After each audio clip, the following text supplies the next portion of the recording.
The Biden administration is taking further steps to ease the burden of student loans. The Department of Education has announced yesterday that new changes would result in the immediate debt forgiveness for some 40,000 borrowers. It's part of the administration's effort to address long-standing failures within federal student loan programs. Caitlin Huey-Burns is in Washington this morning with reaction from the Hill. So, Caitlin, what is the reaction that you're getting from lawmakers? And when will the Department of Education be implementing these? Hey, good morning, Vlad. Well, Democrats have been pushing President Biden to uphold a campaign promise that he made while campaigning for president, which was to alleviate $10,000 in student debt for those who owe money. He hasn't done that yet. He has said that he believes that the best way to go about student loan forgiveness is through fixing programs that are already in place, and he's been pushing Congress to pass the $10,000 in student loan debt.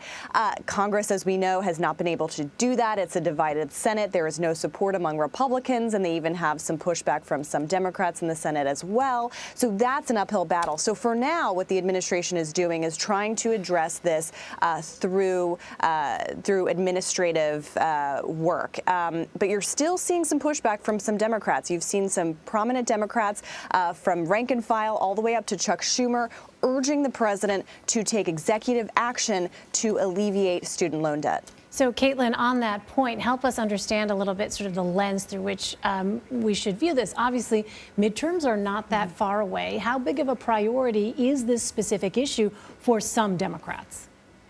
Yeah, that's a really important way to look at this, because this is a political priority for a lot of Democrats who are looking at kind of a grim future in the midterm elections if they aren't able to show voters who supported them in 2020 what they were able to accomplish. This is a party that is already facing headwinds because we know in midterms the party in power, this tends to be a referendum on the party in power. But also talking to Democrats on Capitol Hill, there has been some concern that if they aren't able to show voters who turned out for them in 2020 what they have been able to accomplish, then there is a fear of depressing turnout. We already see in polling that there's an enthusiasm gap between Republicans and Democrats. Republicans saying they're more eager to vote in the midterms. So this kind of issue could be critical, especially for young voters, because in 2020, young voters turned out in a higher rate than they did in 2016. And in some of those really key battleground states,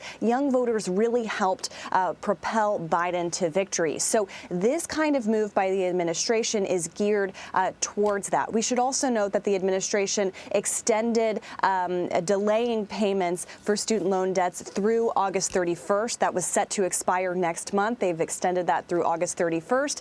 But that deadline comes right before Labor Day, right before midterms kick off. So there's a big question about whether they'll further extend it and do more than this kind of administrative procedure that they announced yesterday. There's a Gallup poll out, Caitlin, that suggests President Biden's approval rating among young Democratic voters has plunged, a demographic which, of course, as we know, was crucial to his performance in some key states during the 2020 presidential election. So how does this translate to the strategy for the Democrats in the midterms? That's right. And when you look at our own CBS News polling, those 30 and under are disapproving. A majority are disapproving of the president when they're asked about his approval rating. That tracks with his national disapproval rating in our poll. And so this is certainly something that, talking to Democrats, they believe that this could be a way to really galvanize younger voters to turn out in a midterm. It's always difficult to get younger voters to turn out, but especially in a midterm election, because it's not the kind of big pomp and circumstance of a presidential election. It's always harder to turn out younger voters for a midterm. So this is the kind of thing that Democrats have been pushing the Biden administration to do, so that they can come out and campaign on, look what we were able to accomplish. But the Biden administration has said that they want to go through this, what they did yesterday, and also pushing Congress to act. So still a lot of question marks about what they will do moving forward. But you can bet that come September, you'll see a lot of Democrats really pushing the administration for more action. No doubt. All right, Caitlin Huey-Burns in Washington. Caitlin, thank you. Thank you.